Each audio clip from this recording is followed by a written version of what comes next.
kisah perjalanan Isra dan Mi'raj Nabi Muhammad Sallallahu Alaihi Wasallam.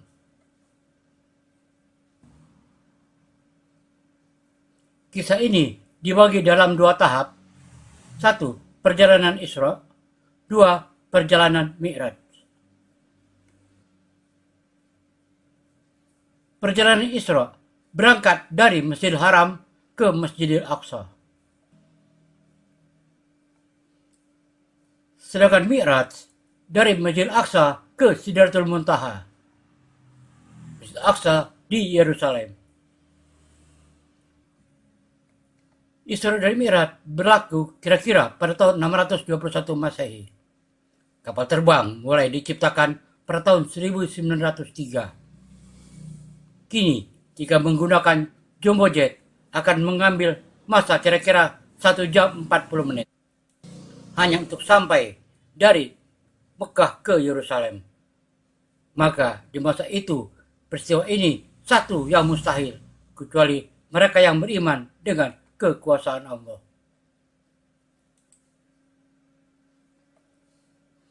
Perjalanan Mi'raj berangkat dari Masjidil Aqsa ke Sidratul Muntaha, menghadap Allah Subhanahu wa Ta'ala. Isra dan Mi'raj Nabi Muhammad SAW terjadi pada tanggal 27 Rajab. Mari kita dengarkan kisahnya.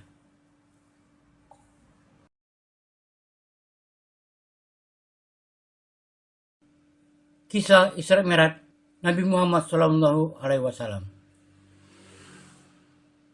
Peristiwa Isra Mi'raj ini terjadi pada malam 27 Rajab tahun ke-11, sesudah beliau diangkat menjadi Rasul. Kejadian Isra Mi'raj ini, di samping memberikan kekuatan batin kepada Nabi Muhammad SAW dalam perjuangan menegakkan agama Allah, juga menjadi ujian bagi kaum muslimin sendiri. Apakah mereka beriman dan percaya kepada kejadian yang menakjubkan dan di luar akal manusia, yaitu perjalanan yang beratus-ratus mil serta menembus 7 lapis langit, dan hanya ditempuh dalam 1 malam saja.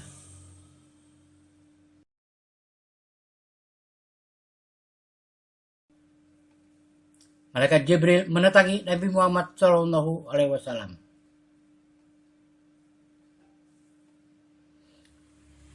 Pada suatu malam, Nabi Muhammad SAW berada di Hijr Ismail dekat Ka'bah Al-Musharrafah. Saat itu beliau berbaring di antara paman beliau, Sayyidina Hamzah, dan sepupu beliau, Sayyidina Ja'far bin Abi Thalib. Tiba-tiba malaikat Jibril, Mikail, dan Israfil menghampiri beliau, lalu membawa beliau ke arah sumur Zam-Zam. Setibanya di sana, kemudian mereka merebahkan tubuh Rasulullah untuk dibelah dada beliau oleh Jibril alaihissalam. Dalam riwayat yang lain disebutkan suatu malam terbuka atap rumah beliau, kemudian turun Jibril alaihissalam. Lalu Jibril membelah dada beliau yang mulia sampai di bawah perut beliau. Lalu Jibril berkata kepada Mikail, "Datangkanlah kepadaku nampan dengan air Zam-Zam agar aku membersihkan hatinya dan aku lapangkan dadanya." Malaikat Jibril membersihkan dada Nabi Muhammad SAW.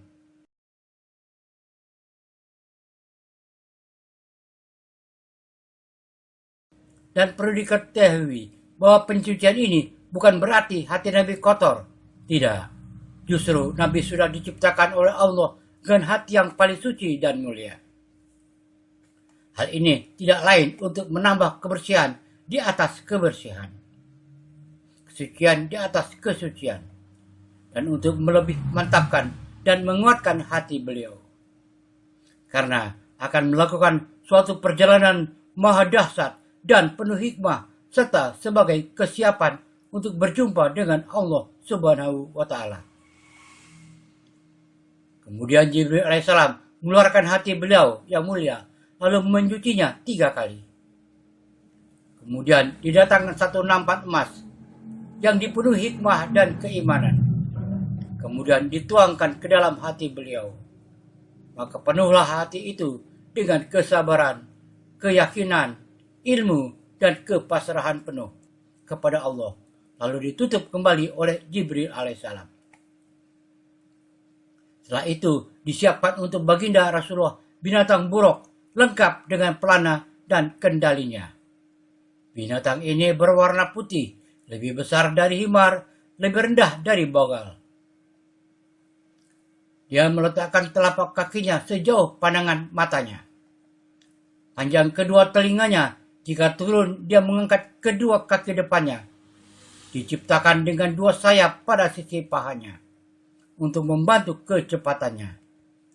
Saat hendak menaikinya, Nabi Muhammad SAW merasa kesulitan, maka meletakkan tangannya pada wajah Buraq sembari berkata, "Wahai Buraq, tidakkah kamu merasa malu? Demi Allah, tidak ada makhluk Allah yang menaikimu, yang lebih mulia daripada dia, Rasulullah." Dengar ini, Buraq merasa malu, sehingga sekujur tubuhnya berkeringat. Setelah tenang, naiklah Rasulullah ke atas punggungnya. Dan sebelum beliau, banyak anbiya yang menaiki Buraq ini. Berhenti di Thayyibah, Madinah yang dipenuhi pohon kurma. Dalam perjalanan, Jibril menemani di sebelah kanan beliau, sedangkan Mikail di sebelah kiri. Menurut riwayat Ibnu Sa'ad, Jibril memegang sanggurdi pelana Buraq, sedangkan Mikail memegang tali kendali. Maka terus melaju mengarungi alam Allah Subhanahu wa Ta'ala yang penuh keajaiban dan hikmah dengan inayah dan rahmatnya. Sehingga perjalanan mereka berhenti di suatu tempat yang dipenuhi pohon kurma. Lantas malaikat Jibril berkata, "Turunlah di sini dan sholatlah." Setelah beliau sholat, Jibril berkata, "Tahukah Anda di mana Anda sholat?" "Tidak," jawab beliau.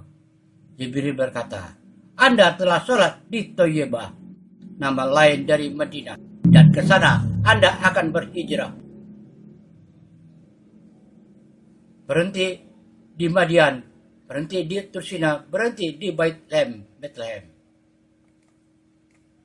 Kemudian Buraq berangkat kembali, melanjutkan perjalanan. Secepat kilat, dia melangkahkan kakinya sejauh pandangan matanya. Tiba-tiba Jibril berseru, "Berhentilah dan turunlah Anda, serta sholatlah di tempat ini." Setelah sholat dan kembali ke atas Buraq, Jibril memberitahukan bahwa beliau sholat di Madian, di sisi pohon di mana dahulu Musa bernaung di bawahnya dan beristirahat saat dikejar-kejar tentara Firaun.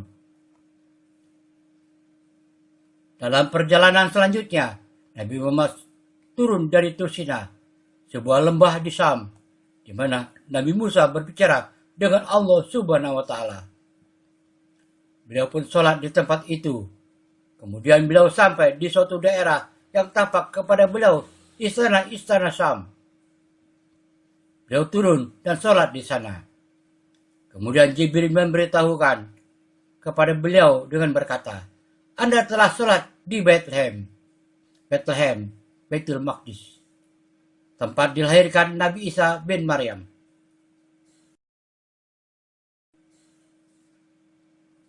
Dikejar jin ifrit, ditampakkan pahala para mujahid fi sabilillah.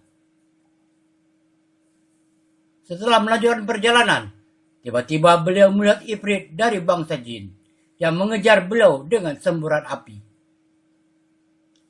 Setiap Nabi menoleh, beliau melihat ifrit itu. Kemudian Jibril berkata, "Tidakkah aku ajarkan kepada Anda beberapa kalimat? Jika Anda baca, maka Anda memadamkan apinya dan terbalik kepada wajahnya, lalu dia binasa." Kemudian Jibril alaihissalam memberitahukan doa tersebut kepada Rasulullah. Setelah itu mereka melanjutkan perjalanan sampai akhirnya bertemu dengan suatu kaum yang menanam benih pada hari itu dan langsung tumbuh besar dan dipanen hari itu juga. Setiap kali dipanen, kembali seperti awalnya. Dan begitulah seterusnya. Melihat keanehan ini, beliau Sallallahu Alaihi Wasallam bertanya, "Wahai Jibril, siapakah mereka?" Jibril menjawab, "Mereka adalah para mujahid fi sabilillah, orang yang mati syahid di jalan Allah. Kebaikan mereka dilipat gandakan sampai 700 kali."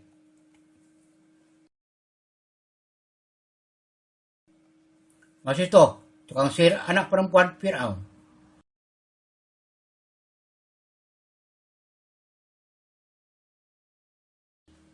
Kemudian, beberapa saat kemudian beliau mencium bau wangi semerbak. Beliau bertanya, "Wahai Jibril, bau wangi apakah ini?" "Ini adalah wangi Masitoh, wanita yang menyisir anak Fir'aun dan anak-anaknya," jawab Jibril alaihissalam. Masitoh adalah tukang sisir anak Fir'aun. Kemudian, dia melakukan pekerjaannya.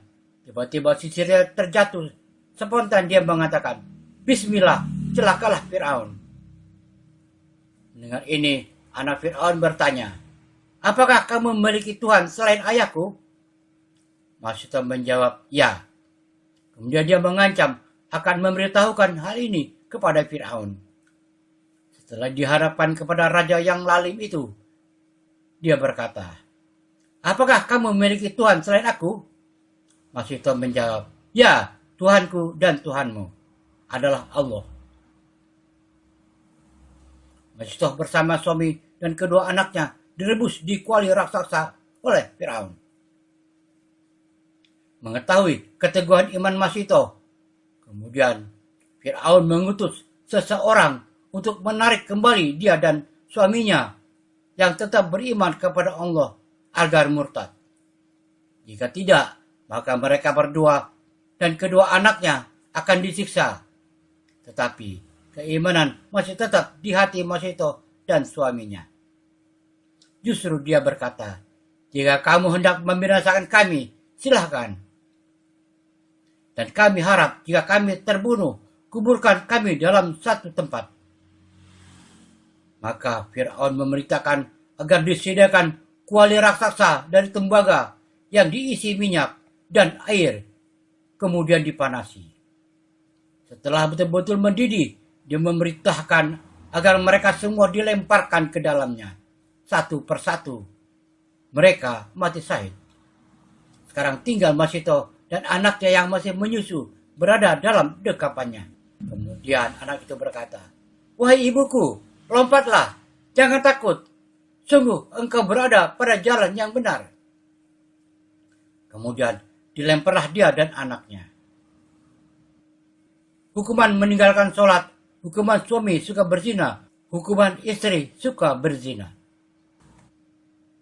Kemudian di tengah perjalanan, beliau juga bertemu dengan sekelompok kaum yang menghantam batu besar di kepala mereka sendiri sampai hancur. Setiap kali hancur, kepala mereka yang remuk itu kembali lagi seperti semula, dan begitu seterusnya. Jibril menjelaskan bahwa mereka adalah manusia yang berat untuk melaksanakan kewajiban sholat.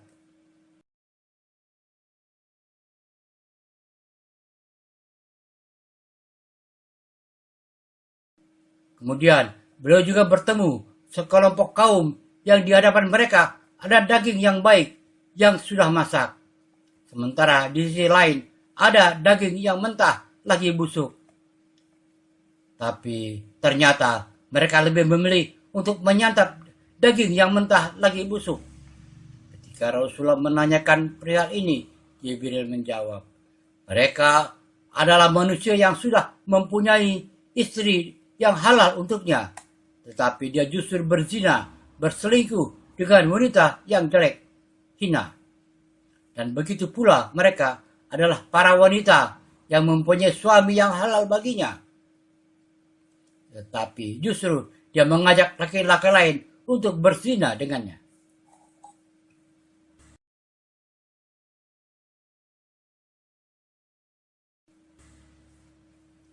panggilan Yahudi, panggilan Nasrani, panggilan dunia. Ketika beliau melanjutkan perjalanan, tiba-tiba seseorang memanggil beliau dari arah kanan. "Wahai Muhammad, aku meminta kepadamu agar kamu melihat aku." Tetapi Rasulullah tidak memperdulikannya. Kemudian Jibril menjelaskan bahwa itu adalah panggilan Yahudi. Seandainya beliau menjawab panggilan itu, maka umat beliau akan menjadi Yahudi.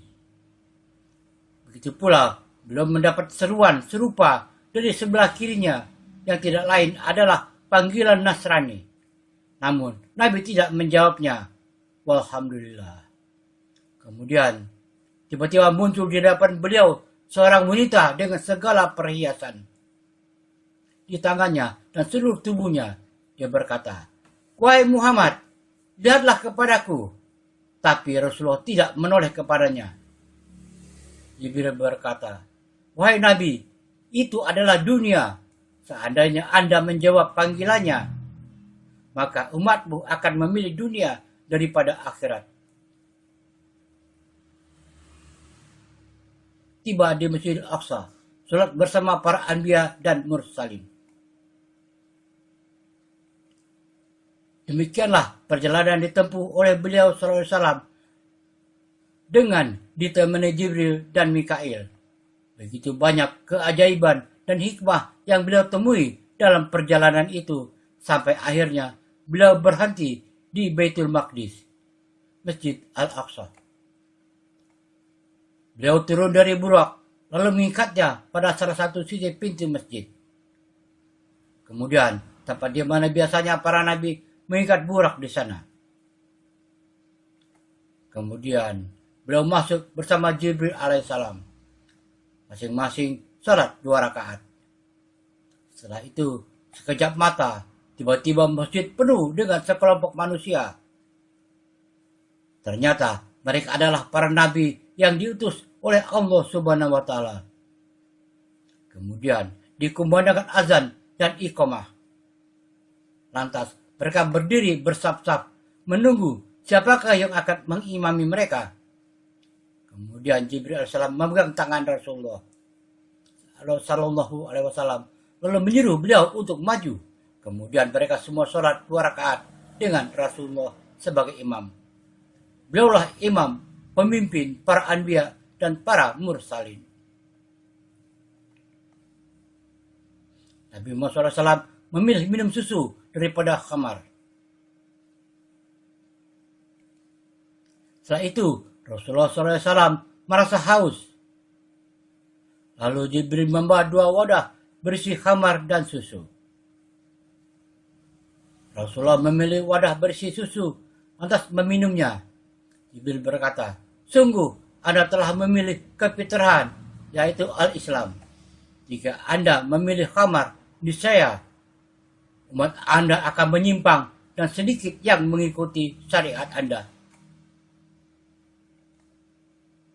Kemudian, setelah beliau menyempurnakan segalanya, maka tiba saatnya beliau melakukan mi'raj, yakni naik bersama Jibril menembus langit satu persatu sampai akhirnya berjumpa dengan Khaliknya. Persiapan mi'raj ke Sidratul Muntaha. Setelah melakukan Isra dan Mi'raj, maka Al-Mukarramah ke Masjidil Aqsa, Baitul Maqdis. Kemudian beliau disertai malaikat Jibril alaihissalam siap untuk melakukan mi'raj, jadi naik menembus berlapisnya langit dengan ciptaan Allah yang maha perkasa, sampai akhirnya beliau SAW berjumpa dengan Allah dan berbicara dengannya. Yang intinya adalah beliau dan umat ini mendapat perintah sholat 5 waktu. Sungguh merupakan nikmat dan anugerah yang luar biasa bagi umat ini, di mana Allah Subhanahu wa Ta'ala memanggil nabinya secara langsung untuk memberikan dan menentukan perintah ibadah yang sangat mulia ini. Cukup kiranya hal ini sebagai kemuliaan ibadah sholat.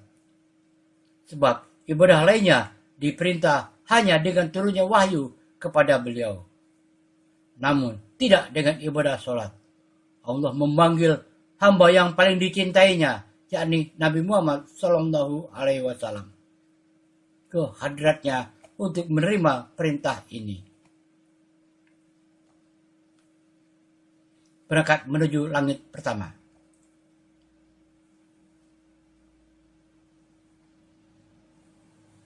Ketika beliau dan Jibril sampai di depan pintu langit dunia, langit pertama, ternyata di sana berdiri malaikat yang bernama Ismail. Malaikat ini tidak pernah naik ke langit atasnya dan tidak pernah pula turun ke bumi kecuali di saat meninggalnya Rasulullah SAW. Dia memimpin 70.000 tentara dari malaikat, yang masing-masing malaikat membawahi 70.000 malaikat pula. Jibril meminta izin agar pintu langit pertama dibuka. Maka malaikat yang menjaga bertanya, "Siapakah ini?" Jibril menjawab, "Aku Jibril." Malaikat itu bertanya lagi, "Siapa yang bersamamu?" Jibril menjawab, "Muhammad Sallallahu Alaihi Wasallam." Malaikat itu bertanya lagi, "Apakah beliau telah diutus diperintah?" Jibril menjawab, "Benar." Setelah mengetahui kedatangan Rasulullah, malaikat yang bermukim di sana menyambut dan memuji beliau dengan berkata, "Selamat datang, semoga keselamatan menyertai Anda, wahai saudara dan pemimpin. Andalah sebaik-baiknya saudara dan pemimpin, serta paling utamanya makhluk yang datang." Maka dibukalah pintu langit dunia ini. Di langit pertama bertemu Nabi Adam alaihissalam.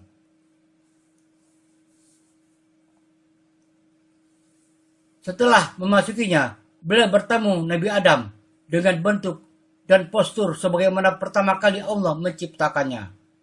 Nabi SAW bersalam kepadanya. Nabi Adam menjawab salam beliau seraya berkata, "Selamat datang, wahai anakku yang soleh dan Nabi yang soleh." Di kedua sisi Nabi Adam terdapat dua kelompok. Jika melihat ke arah kanannya, beliau tersenyum dan berseri-seri. Tapi jika memandang kelompok di sebelah kirinya, beliau menangis dan bersedih.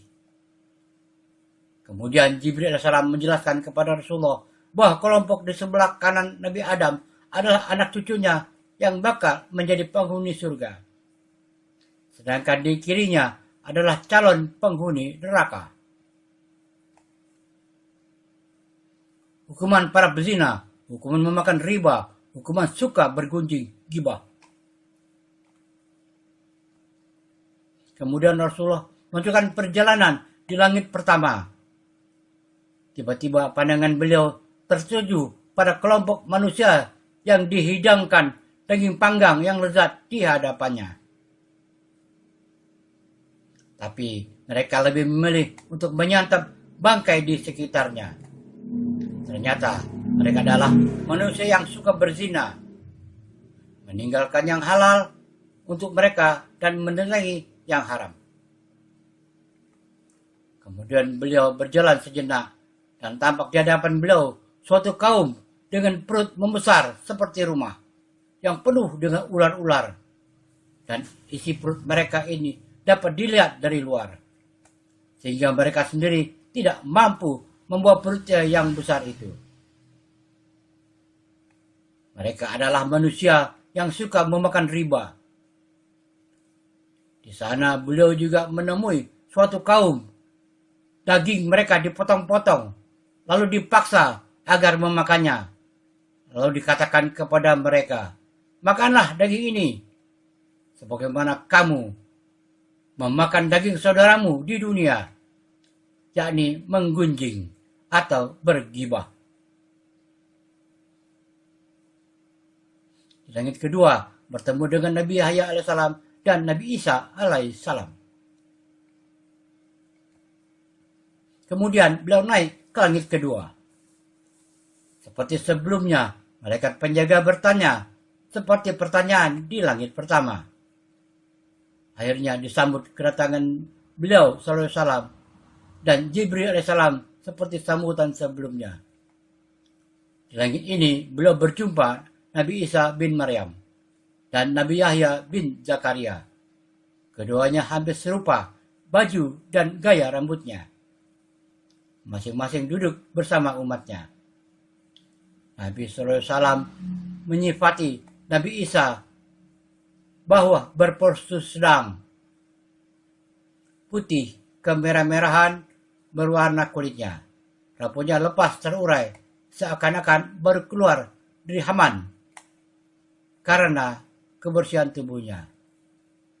Nabi menyerupakan dengan sahabat beliau Urwah bin Mas'ud At-Tsaqafi.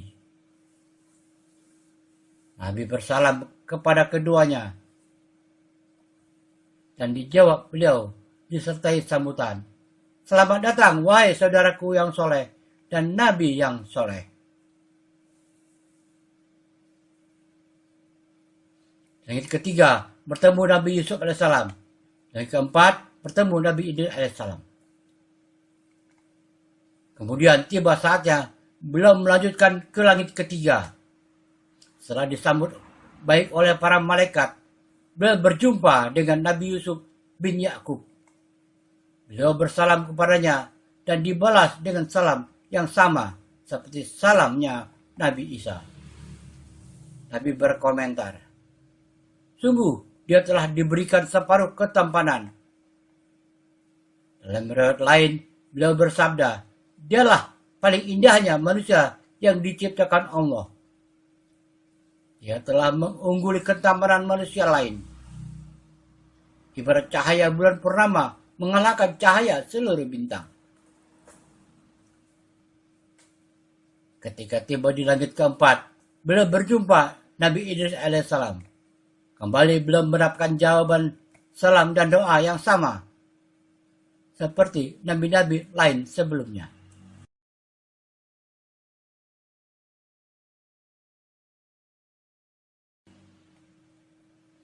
Yang kelima bertemu Nabi Harun alaihissalam. Yang keenam bertemu beberapa nabi dan Nabi Musa alaihissalam. Di langit kelima beliau berjumpa Nabi Harun dan bin Imran alaihissalam. Separuh janggutnya hitam dan separuh lagi putih karena uban lebat dan panjang. Di sekitar Nabi Harun tampak umatnya sedang khusyuk mendengarkan petuahnya. Setelah sampai di langit keenam, beliau berjumpa beberapa nabi dengan umat mereka masing-masing. Ada seorang nabi dengan umat tidak lebih dari 10 orang. Ada lagi dengan umat di atas itu. Bahkan ada lagi seorang nabi yang tidak ada pengikutnya. Kemudian beliau melewati sekelompok umat yang sangat banyak menutupi ufuk. Ternyata mereka adalah Nabi Musa dan kaumnya. Kemudian beliau diperintahkan agar mengangkat kepala beliau yang mulia. Tiba-tiba beliau tertegun dan kagum karena pandangan beliau tertuju pada sekelompok umat yang sangat banyak, menutupi seluruh ufuk dari segala sisi. Lalu ada suara, "Itulah umatmu." Dan selain mereka terdapat 70.000 orang yang masuk surga tanpa hisab. Nabi Musa menangis karena umatnya sedikit yang masuk surga, sedangkan umat Nabi Muhammad SAW banyak yang masuk surga. Pada tahapan langit ke-6 inilah beliau berjumpa Nabi Musa alaihissalam. Seorang nabi dengan postur tubuh tinggi, putih kemerah-merahan kulit beliau.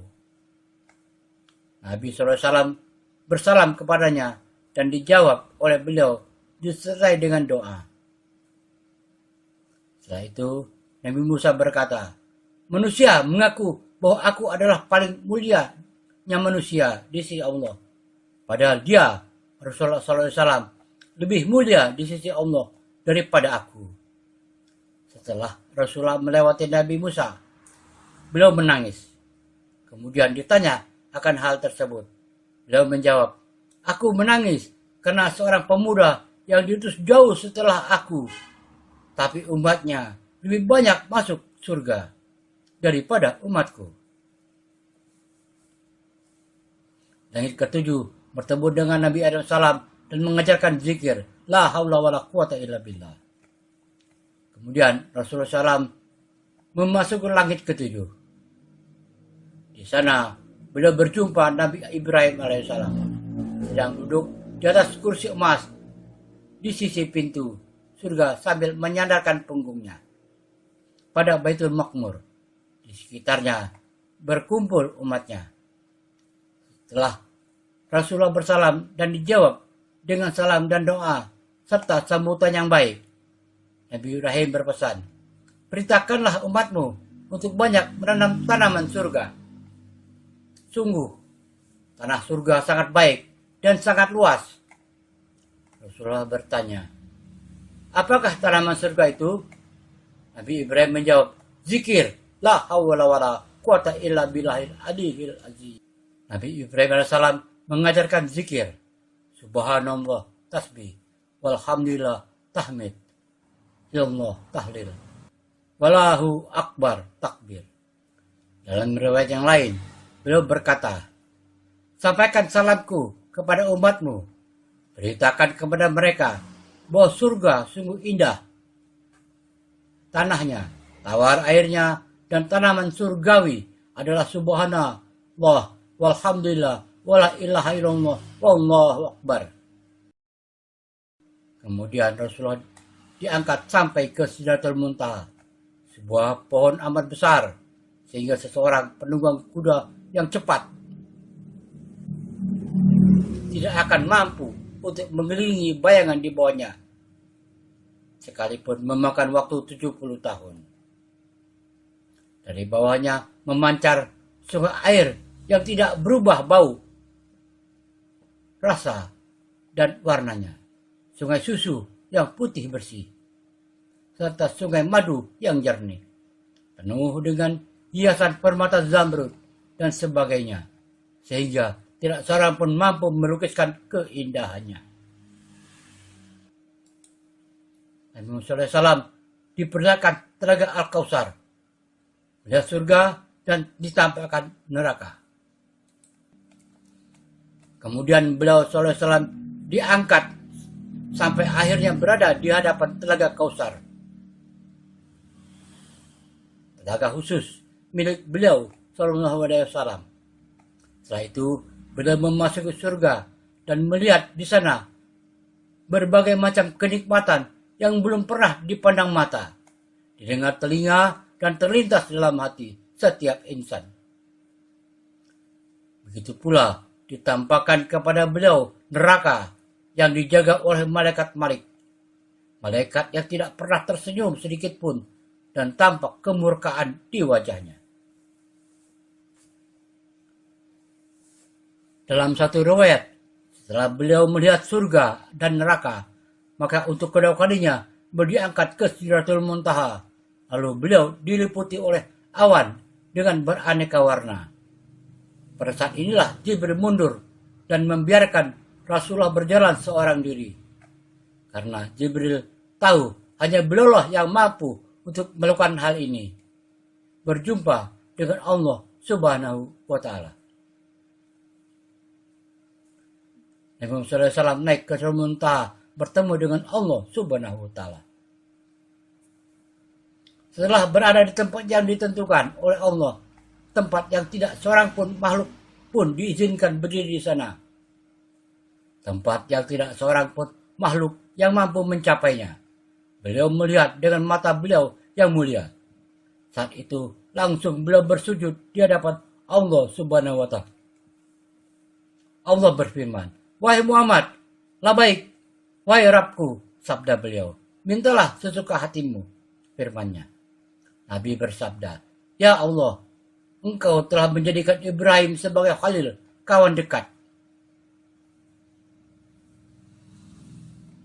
Engkau mengajak bicara Musa, Engkau berikan Daud kerajaan dan kekuasaan yang besar.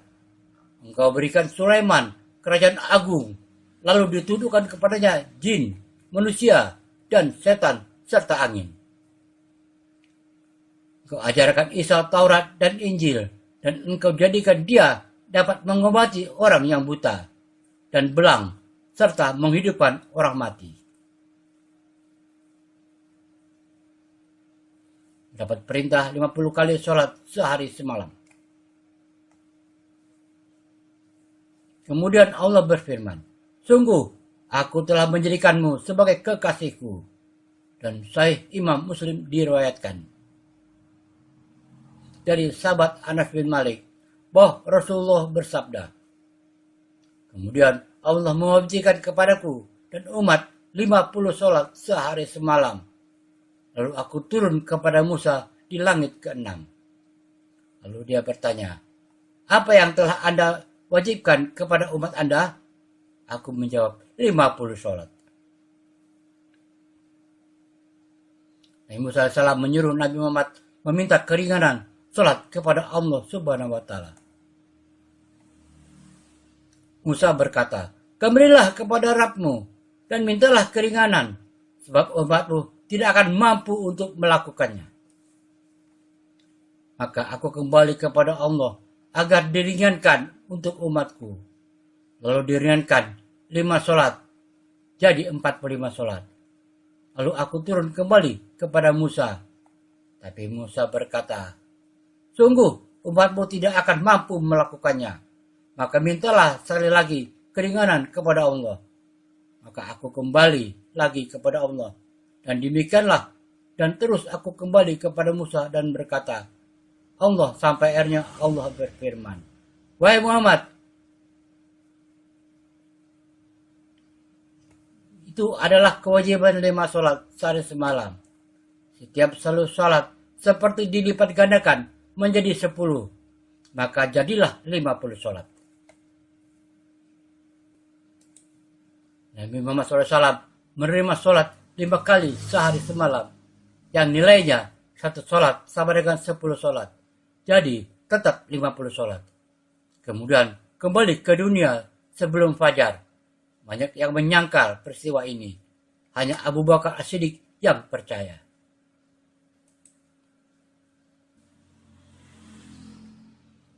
Maka hal ini aku bertahun kepada Musa.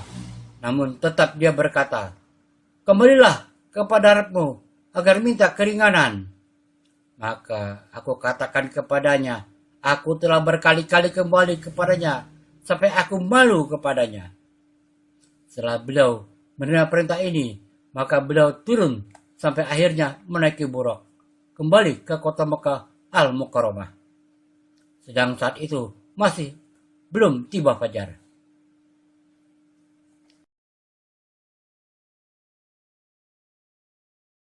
Pagi harinya, beliau beritahukan mujizat ini yang agung ini kepada umatnya. Maka sebagian besar di antara mereka mendustakan, bahkan mengatakan Nabi telah gila dan tukang sihir. Saat itu, pertama umat yang membenarkan dan mempercayai beliau adalah Sayyidina Abu Bakar. Maka pantaslah beliau bergelar As-Siddiq. Bahkan tidak sedikit di antara mereka yang tadinya beriman kembali murtad, keluar dari syariat.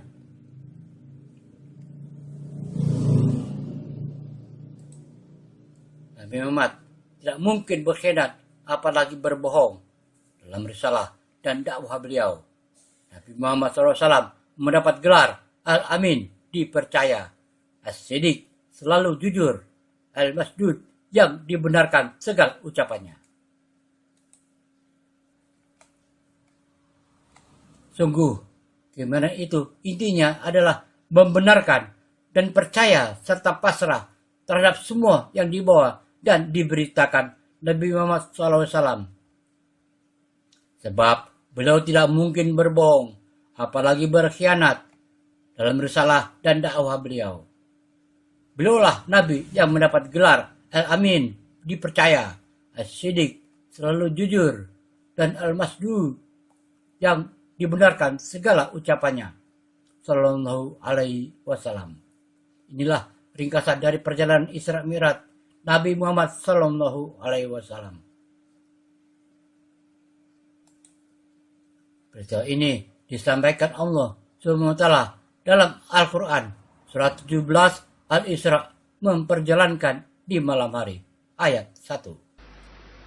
Subhanalladzi asra bi'abdihi laylan minal masjidil haram ilal masjidil aqsa alladzi barakna hawlahu